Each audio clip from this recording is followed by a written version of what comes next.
নমস্কাৰ বন্ধু বান্ধৱীসকল সকলোকে মোৰ ইউটিউব চেনেললৈ স্বাগতম জনাইছো।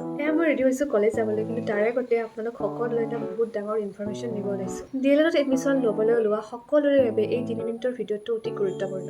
কোনো সময়ত বহুতো ছাত্ৰ ছাত্ৰীৰ মনত দুটা প্ৰশ্ন থাকে, যিটো মোক সকলোৱে সুধি আছে, অফলাইন হওক অনলাইন হওক সুধি আছে। গতিকে এই ভিডিঅ'টোৰ জৰিয়তে মই সকলোকে সেই প্ৰশ্নৰ উত্তৰখিনি দিব বিচাৰিছো। সেইটো হৈছে ষ্টেম আণ্ডাৰটেকিং কেনেকৈ ক'ত বনাব পাৰি, আৰু ছেকেণ্ড হৈছে এখন ইনষ্টিটিউশ্যনত ছায়েন্স আৰু আৰ্টছৰ আসনৰ ভাগ কিদৰে হয় আৰু আটাইতকৈ সুবিধা কাৰ বেছি সেইটো। আহক আজিৰ এই ভিডিঅ'টোত এই বিষয়ে পুংখানুপুংখভাৱে আলোচনা কৰোঁ। প্ৰথমতে আহোঁ ষ্টেম আণ্ডাৰটেকিঙলৈ। এডমিশ্যনৰ সময়ত চৰকাৰী নিয়ম অনুসৰি 50 টকীয়া বা 100 টকীয়া ষ্টেম পেপাৰত এখন অংগীকাৰ পত্ৰ জমা দিব। এতিয়া কথাটো হ'ল যে ষ্টেম ক'ত পায়, কেনেকৈ প্ৰস্তুত কৰিব পাৰি, এইটো বহুতৰে প্ৰশ্ন, আৰু সেই সময়ত মোৰো এইটোৱে প্ৰশ্ন হৈছিলে। সকলোৱে নিজৰ নিজৰ ডিষ্ট্ৰিক্টত থকা কোৰ্ট বা ডিচি অফিচত যাব আৰু তাৰ কাষতে লাগি থকা অনলাইন দোকানবোৰত গৈ SCRT দিয়া আণ্ডাৰটেকিং টেক্সটখন প্ৰিণ্ট কৰি ল'ব পাৰিব, যিটো পদ্ধতিৰে ময়ো আনিছিলোঁ।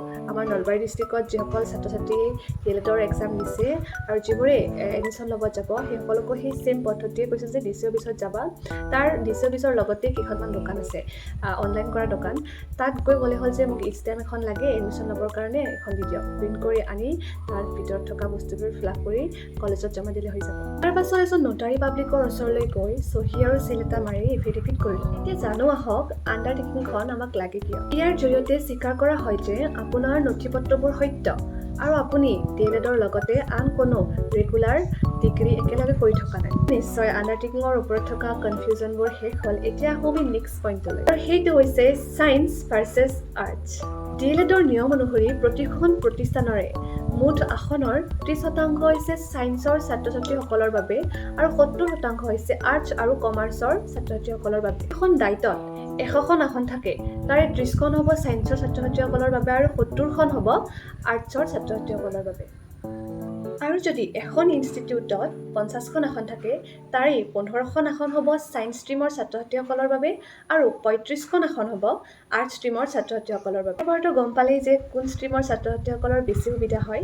যদিও বা আৰ্টছ ষ্ট্ৰীমৰ ছাত্ৰ ছাত্ৰীসকলৰ সুবিধা বেছি হয়, সেই হিচাপে আৰ্টছৰ আবেদনকাৰীৰ সংখ্যাও বেছি হয়, গতিকে কাট অফ মাৰ্কো বহু বেছি ওপৰলৈ যায়। ছায়েন্স ষ্ট্ৰীমৰ যদিও বা আৰ্টছতকৈ সুবিধাটো অকণমান কম হয়, তথাপি তেওঁলোকৰ আবেদনকাৰীৰ সংখ্যাও আৰ্টছতকৈ কম। ফলত ছায়েন্সৰ ছাত্ৰ ছাত্ৰীসকলে কম পৰিমাণৰ প্ৰতিযোগিতাৰ মুখামুখি হ'বলগীয়া হয় আৰু তেওঁলোকৰ এডমিশ্যনৰ সম্ভাৱনাও বহু পৰিমাণে থাকে। ডিএলএড এডমিশ্যন সংক্ৰান্তীয় কিবা প্ৰশ্ন থাকিলে মোক জল্দি কমেণ্ট বক্সত সোধক, কাৰণ বেছি সময় নাই, এডমিশ্যন আমাৰ 7 তাৰিখ। যিসকলে ভিডিঅ'টো চাইছা নিজৰ বন্ধু বান্ধৱীসকলৰ মাজত শ্বেয়াৰ কৰি দিয়া, কাৰণ বেছি সময় নাই, কৈ থাকিব।